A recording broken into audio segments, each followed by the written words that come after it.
My body when I'm dancing, it feels the kind of freedom that I feel like everyone wishes for.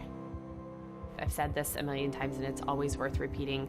I'm a survivor defined by how I live my life, not a victim defined by one specific thing that happened in my life.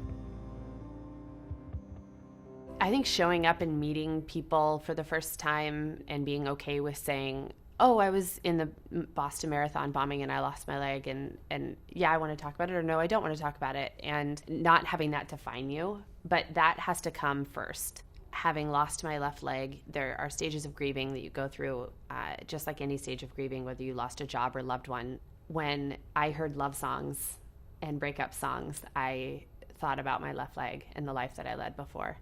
And that was how I got through it. The most important things that my grandmother ever said to me was, it's okay to not be okay. And number two, I think, which is the strongest point of all, is that you are never alone if you love the person you're alone with.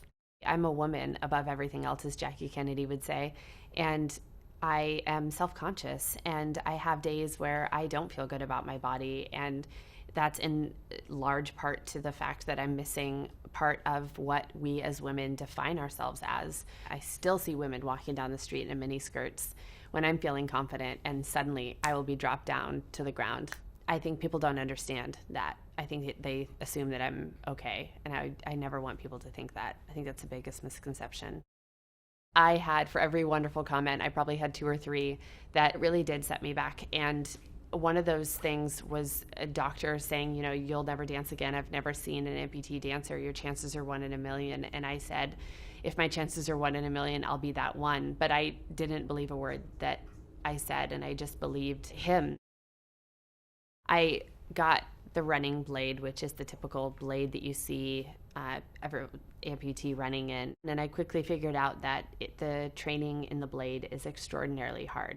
I just slowly but surely found my balance and found that muscle memory thanks to dance, and was able to go a little bit faster and a little bit further. And then I thought, this is the year. I'm going to train for the marathon. At mile 7-ish, 8-ish, the sleeve for my prosthetic was not sticking. And so I took my leg off. And because it was so hot that day, my leg just really, really swelled up. And when you jam your leg back in, and your tibia and fibia bone are just like your knuckles, and there's no muscle there to protect it. You have a little centimeter of silicone there, and other than that, it's basically just like walking on your knuckles. It's carbon fiber. And I jammed it back in, and I stood up and I went on, and my team was like, Adrianne, you're not going to make it. And I was like, I have to give it a try. I can tell you exactly what compelled me to keep going. At the beginning of the day, one of my teammates looked at me, and we all met at my house to have a quiet moment. And he said, Adrianne, what's going to get you to that finish line is nothing compared to what got you to the start.